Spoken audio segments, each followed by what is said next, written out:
39 allanamientos. Están decididos por todo, ¿eh? Chao, Rodrigo. Hasta luego. Bueno, ¿estamos listos? Cuando ustedes me den el ok, largamos. Este es el homenaje que preparó Aire para aquellos 323 héroes que le dieron a nuestro país su vida por Malvinas. Un 2 de mayo. Y por eso ponemos la imagen del crucero General Belgrano y la música de Malvinas atrás. Esa música tan especial que nos recuerda lo que es realmente nuestro enorme recuerdo hacia ellos. La música de Malvinas nos trae el recuerdo de aquel 2 de mayo, sobre las 4 de la tarde. Quiero arrancar diciendo esto. BBC News, mientras está al fondo de las Malvinas, comentó: 2 torpedos fueron lanzados en intervalos de 3 segundos. Los 2 primeros disparos dieron en el blanco. El primer torpedo explotó en la sala de máquinas de Belgrano y a babor. El fuego subió y entró en el comedor y llegó hasta la cubierta principal. El segundo arrancó la popa del crucero. Pero hay algo muy importante que dice en su informe la Armada Británica, a través de BBC News. El 12 de abril de 1982, 12 de abril de 1982, se trazó una zona de exclusión. A fin de mes de abril, los ingleses la convirtieron en una zona de exclusión total. Y hay consenso absoluto y total, general, de que el Belgrano fue atacado fuera de esa zona. Claramente, el Reino Unido lo reconoció en más de una oportunidad. Por aquellos que dieron su vida, por los héroes de Malvinas, por los que de esos 1083 hombres quedaron 323 en el fondo del mar, pero ese fuego, esa fuerza, esa gana de gritar viva la patria no se apagó nunca. Acá está la charla. Antes de morir, el 2009, la última entrevista con el capitán de navío Héctor Bonzo, quien estaba al frente del crucero Ara General Belgrano.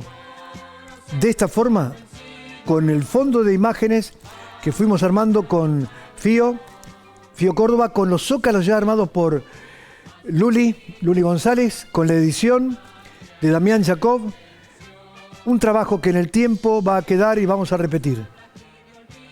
Viva la patria, viva el Belgrano, así termina y así empieza. Buenos días a los santafesinos y a todos los hombres que conocí en mi ida cuando se inauguraron los monumentos en Rosario y Santa Fe. Esa provincia me es muy querida. 27 de mis hombres murieron de esa provincia. Y esos caídos son los que nos alimentan, nos ayudan a decir que el Belgrano sigue viviendo.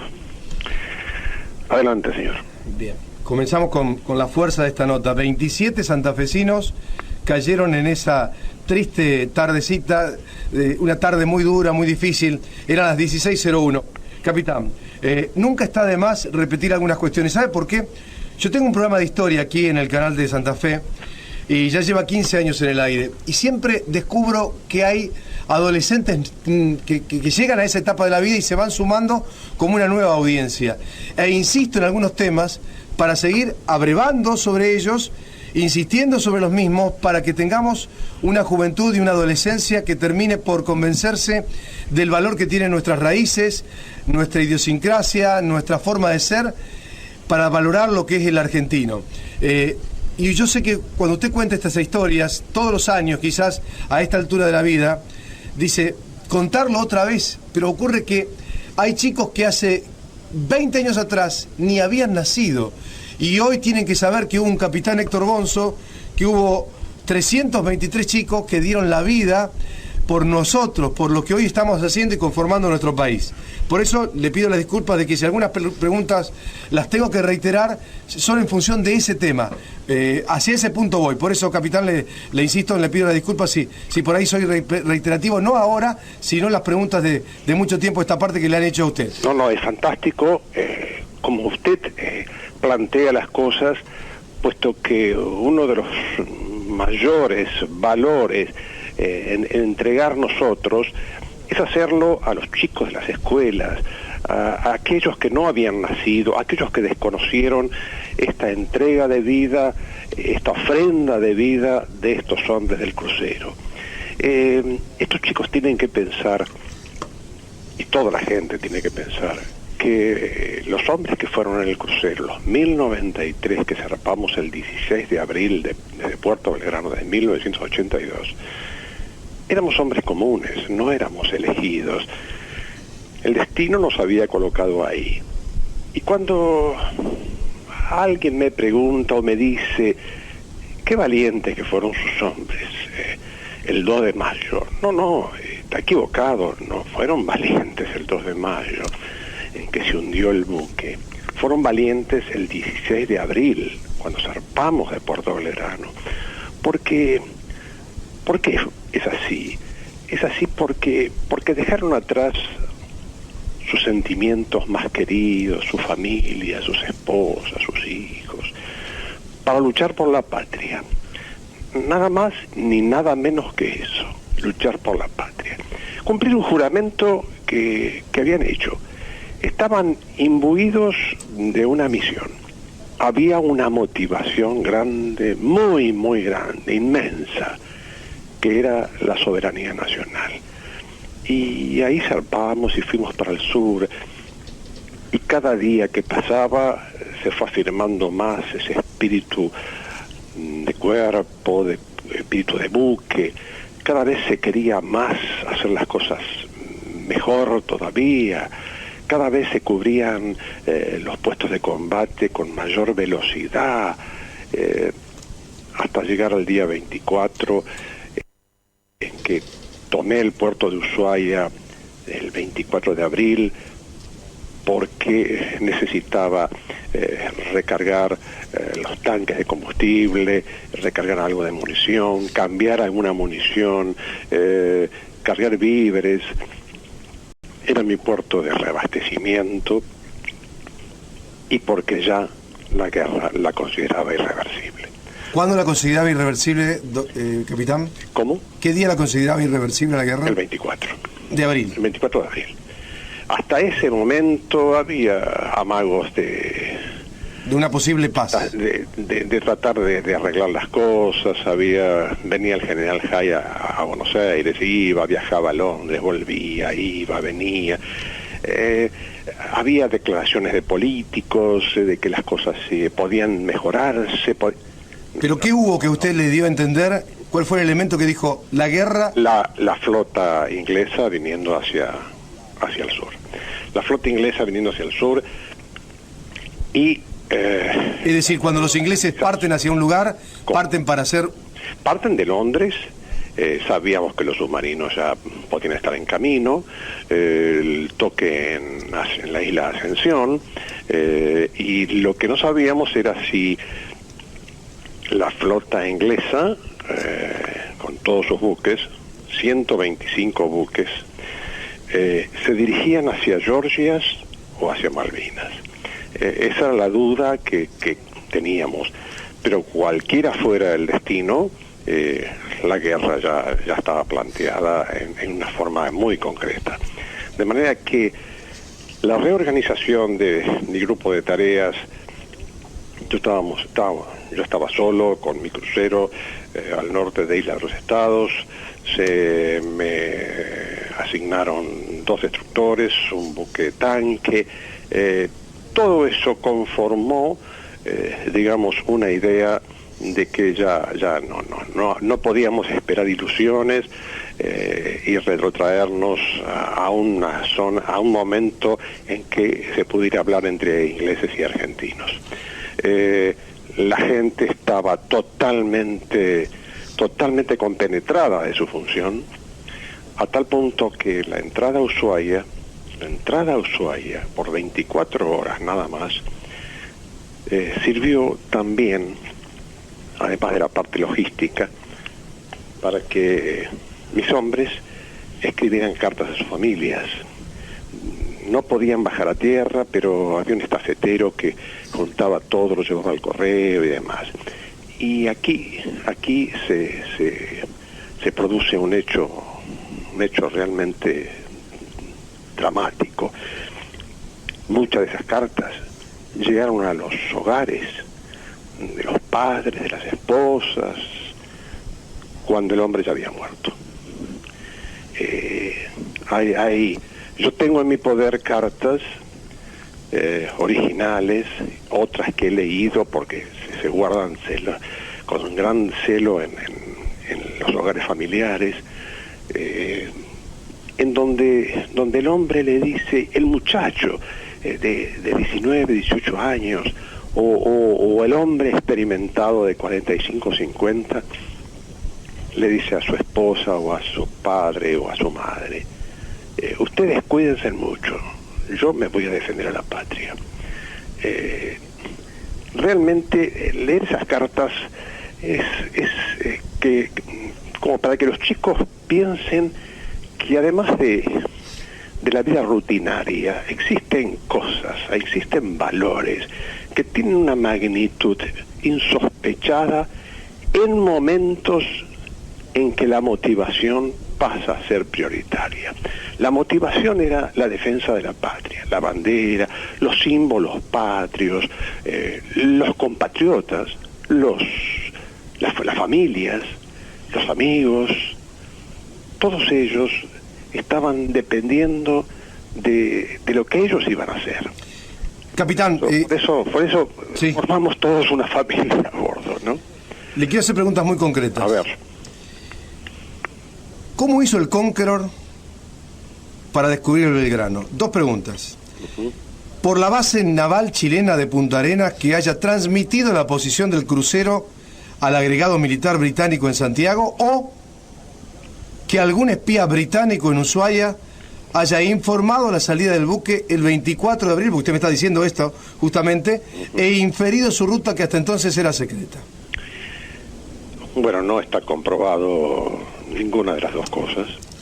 Lo cierto es que el Conqueror, estando en Georgias, recibió la orden de dirigirse en busca del Belgrano, que podía ubicarse en proximidades de Isla de los Estados.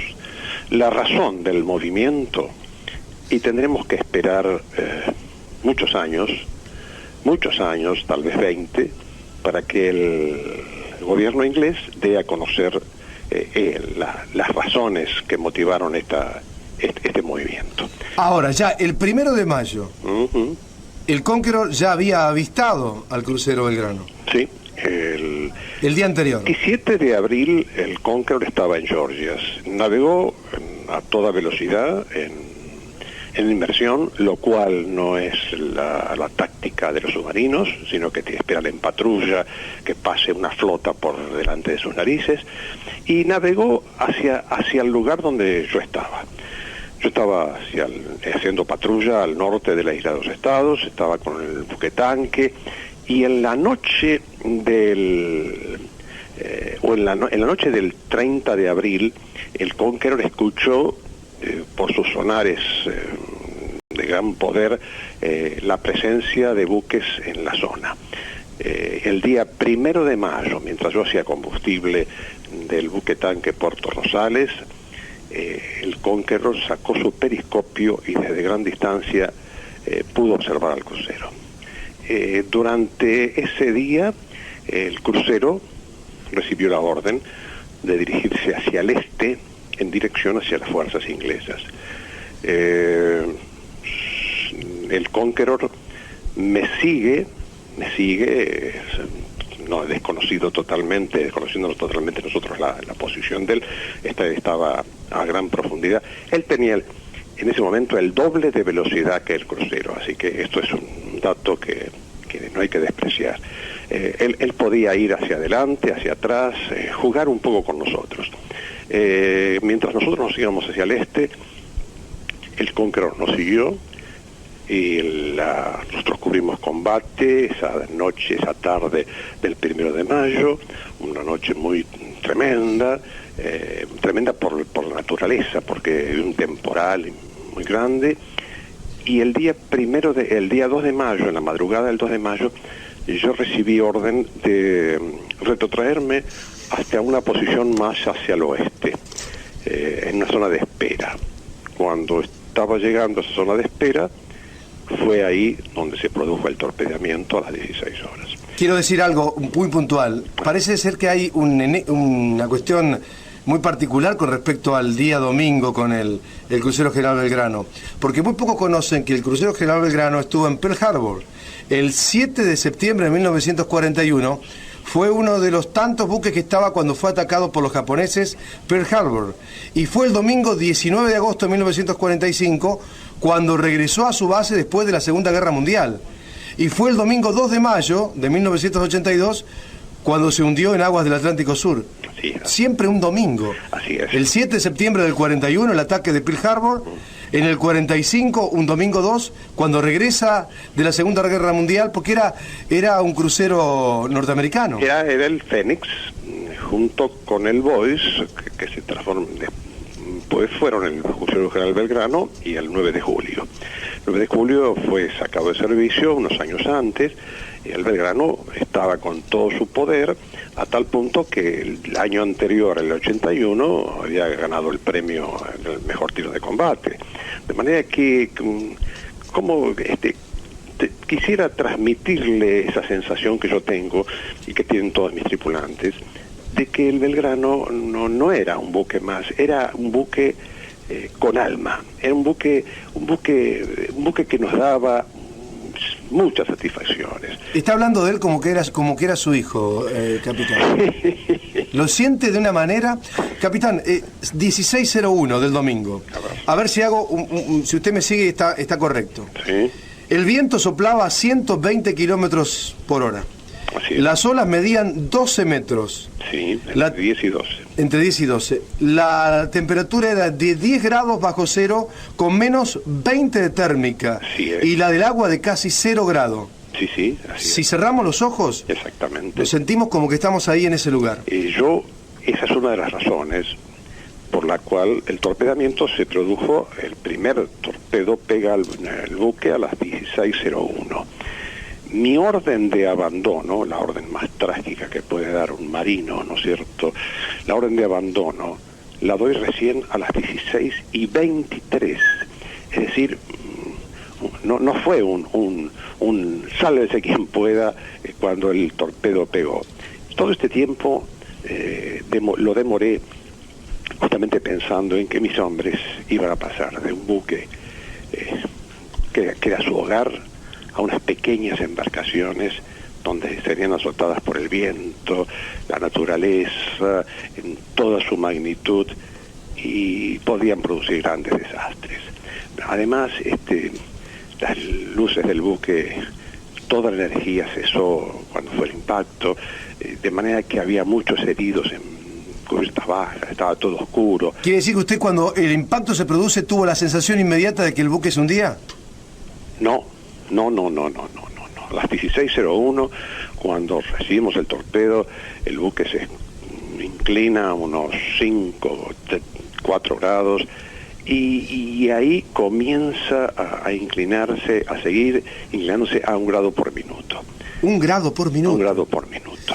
Entonces, ahí la gente comienza a ubicarse en los lugares de abandono, con una disciplina extraordinaria, con un espíritu de ayuda, de equipo. Dentro de una sensación de infierno, porque me imagino lo que habrán sido los gritos. Dentro de una sensación de infierno. Porque habrán sido las corridas, los amigos que uno veía quemados o quizás muertos y no los podía ni siquiera ayudar. Y además, háganse ustedes a la idea, todo oscuro, todo totalmente oscuro. Por eso las linternas fueron la diferencia entre la vida y la muerte, porque una cosa tan sencilla como una linterna en una casa, en el buque, era la diferencia entre la vida y la muerte, porque con la linterna se iluminaba la salida, Afortunadamente había muchas linternas que iluminaban los lugares, pero había gente que salía a la cubierta principal llevando sus espaldas a los heridos, a los quemados,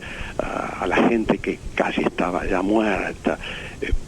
Entonces eso también contribuyó a que yo demorara la voz de abandono. Cuando a las 16:20 vi o experimenté que ya el hundimiento era irreversible, ahí ordené el abandono del buque. Fue una decisión bastante arriesgada, puesto que en el transcurso de ese tiempo el buque podía dar la vuelta a campana, es decir, dar la vuelta total y hundirse con todos a bordo, ¿no? Pero Dios nos ayudó. Dios nos ayudó, y así fue que 770 hombres de los 1093, 770 lograron sobrevivir. Lograron sobrevivir gracias a la valentía, al espíritu de ayuda. Los hombres se ayudaban entre sí, se prestaban la ropa, se calentaban mutuamente, y 323 son nuestros héroes, son nuestros camaradas que cayeron, que no los recordamos con tristeza, sino con honor. ¿El hundimiento del Belgrano fue políticamente criminal? Vamos a eliminar la palabra criminal. Lo que sí le voy a comentar es que la decisión de hundir el Belgrano fue una decisión política, más que militar. Fue una decisión tomada en Londres, y no una decisión tomada en el teatro de operaciones. Fue una decisión más bien política que militar. Estábamos en guerra. En la guerra, usted sabe bien que se cometen cosas muy aberrantes. De manera que si yo en ese momento hubiera tenido al submarino Conqueror, porque había salido a superficie, delante mío, le tiro con los 15 cañones hasta hundirlo. ¿Por qué? Porque estaba en juego el valor de mi buque, el valor de mi gente, el valor de mi país. Pero usted estaba fuera de la zona de exclusión. Sí, yo estaba afuera, totalmente afuera. Siempre estuve afuera. Siempre estuve afuera de la zona de exclusión. Pero ellos habían demostrado que la guerra había empezado con el bombardeo en Puerto Argentino el día 1 de mayo, con las operaciones que estaban realizando en las Islas Malvinas. Era una guerra no declarada, pero sí en los hechos efectuada, ¿no es cierto? Capitán, ¿con quién se va cuando abandona el barco como última persona? Porque usted fue la última persona que abandonó el barco. Así es. ¿Con quién se fue? Cuando yo estaba a bordo, y después del abandono,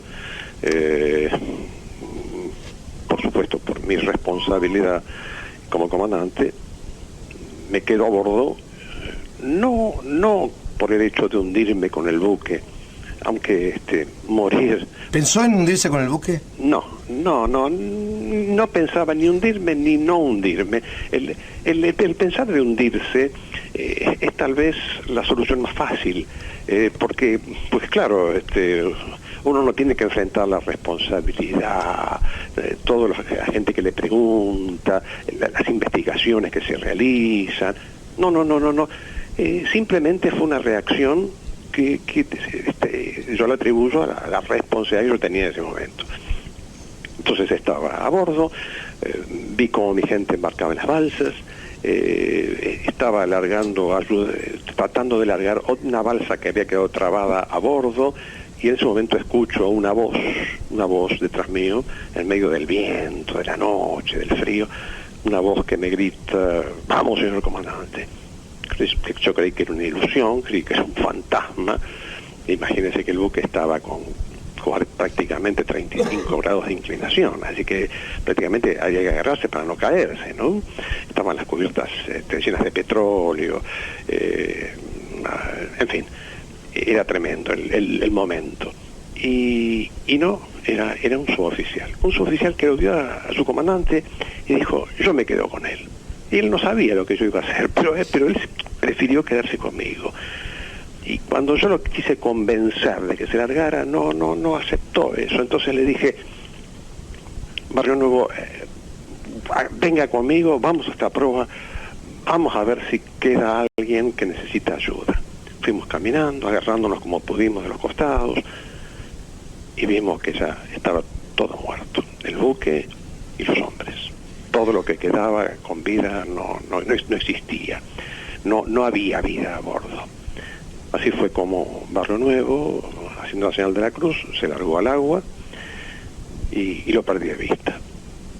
Al momento yo que le había prometido que me iba a tirar, hice lo mismo. Hice la señal de la cruz y me largué al agua. Nadé como pude. Cuando llegué a las balsas que nos estaban esperando. ¿Barrio Nuevo también llegó? Sí, bueno, yo no sabía porque lo perdí de vista, con la altura de las olas, el movimiento y demás, lo perdí de vista. Cuando, después el día 4, se produce el rescate, casi 44 horas después de embarcar en las balsas, yo embarco en el aviso Gurruchaga y quiero ver a mi gente. Yo estaba molido, casi prácticamente no me podía sostener por la posición fetal que tenía a bordo de la balsa y demás, como toda mi gente, pero quise ver a mis hombres. Había embarcado en un buque chiquito, había una cantidad impresionante de gente que estaba rescatada. Y entonces preferí, quise verlos antes que me pusieran la inyección para hacerme dormir. Y cuando llegué abajo al comedor, estaba toda la gente tirada en el suelo y demás, alguien me dice, señor, ahí viene a verlo el suboficial de Barrio Nuevo que estuvo con usted en el último momento en el buque. Y ahí nos dimos un abrazo. Recién ahí supe que Barrio Nuevo se había salvado. Esta es la historia que yo quisiera transmitirle a los chicos. Y lo está haciendo, capitán. No se imagina el silencio que hay en este estudio en este momento, capitán. Y la emoción que nos embarga a todos, de verdad. Déjeme preguntarle dos cositas nomás. Muy breve porque estoy pasado del boletín. Cuando usted se tira, recuérdemelo, por favor, ¿sí? Una persona, un tripulante, me dice, señor, el buque se está hundiendo. No sé, estaríamos a 300 metros del lugar. Y ese momento en que el buque se da vuelta, se produce un vacío, que se hunde, se produce un vacío tan tremendo que puede chupar todo lo que hay alrededor. Pero ustedes saben una cosa, que ninguna balsa fue afectada por este movimiento. Eso es lo que le hace decir a un marinero, su hundimiento fue tan noble como fue su vida. ¿No se quiso llevar el resto de la tripulación? No se llevó a nadie. ¿Se fue con lo poco que quedó? Bueno, ahí es donde yo saqué el cuerpo, medio cuerpo, por la ventanilla de la balsa y pude ver los últimos momentos del crucero. Hoy han pasado 22 años, nos seguimos viendo, nos seguimos reuniendo, seguimos inaugurando monumentos de homenaje a nuestros héroes, como por ejemplo en Santa Fe. En Santa Fe inauguramos un monumento fantástico en la Costanera, frente al monumento a Brown. Hay un monumento, prototipo a la Asociación Amigos del Crucero General Belgrano. En 9 provincias argentinas ya hay monumentos que destacan esta acción. Hay escuelas que llevan el nombre. En misma Santa Fe hay 4 o 5 escuelas que llevan el nombre del Crucero General Belgrano. Nos reunimos, nos llamamos mutuamente. Es decir, ese espíritu que se quedó en el crucero aún hoy se mantiene. Capitán, ¿en algún momento dijo viva la patria? Sí. ¿Me podría decir, para terminar esta nota? Sí, ¿cómo no? ¿Viva la patria? Sí, dígamelo. Yo le voy a repetir las mismas palabras que dijeron mis hombres en el momento que el crucero se estaba hundiendo. Adelante. Viva la patria, viva el Belgrano. Hasta siempre, capitán. Siempre. Mis saludos a todos. Un cariño. Chao. Bueno, No, terrible. estamos todos emocionados. Terrible. Todos emocionados. Viva la patria, viva el Belgrano. El Belgrano, ahí lo vemos a él, a Héctor Bonzo. Estamos haciéndolo por Aire TV y Aire Radio. Dijo en un momento, era un buque con alma. Dijo, las linternas eran la diferencia entre la vida y la muerte. Mencionó, estuvimos a punto de dar una vuelta a campana y también se hubieran ido los 770 sobrevivientes. Hubo un momento anterior a este, cuando dice, viva la patria, viva el Belgrano, me hice la señal de la cruz y me largué al agua. Se quedó hasta el último momento con el oficial Barrio Nuevo, con el cual se encuentra y quiere verse y se dan un abrazo. El 11 de agosto de 1932 nació Héctor Bonzo en General Rodríguez.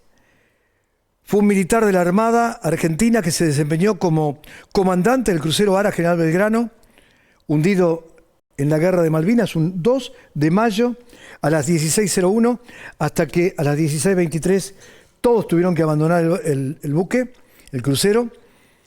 Falleció en el 2009. Esta fue la penúltima nota. Hubo una última de Infobae y esta fue la penúltima nota que le hicimos. Lo vemos a él y en él el homenaje a todos, absolutamente a todos los héroes de Malvinas, a todos los que estuvieron en tierra, los que dieron su vida en Darwin, los que dieron su vida en lo que ellos denominaban las Falkland, pero para nosotros son nuestras y van a seguir siendo y seguirán por siempre siendo argentinas. Los que lucharon en el mar, los que dieron su vida en la aviación, porque también la aviación cumplió una tarea enorme, como la Armada, como el Ejército. A esos chicos de 19, 18 años que no tenían idea de otra cosa más que estar haciendo el servicio militar y de repente aparecieron con un fusil que no tenía ni siquiera balas de recarga y los mandaron a la guerra. Por todos los que hicimos y soñamos con la solidaridad entregando lo que teníamos. Malvinas es todavía una marca que es una cicatriz que no cerró totalmente. Por eso termino con esto que dice, las palabras que mis hombres dijeron cuando se hundía el Belgrano. Viva la patria, viva el Belgrano. Acá está la marcha de Malvinas. Deténgase donde esté. Cantémosla juntos. Viva la patria, viva el Belgrano. Tras su manto de neblinas, no las hemos de olvidar. Las Malvinas, Argentinas, clama el viento y ruge el mar. Ni de aquellos horizontes nuestra enseñan de arrancar, pues su blanco está en los montes y en su azul se tiñe el mar. Por ausente, por vencido, bajo extraño pabellón, ningún suelo más querido de la patria en la extensión. ¿Quién nos habla aquí de olvido, de renuncia, de perdón? Ningún suelo más querido de la patria en la extensión.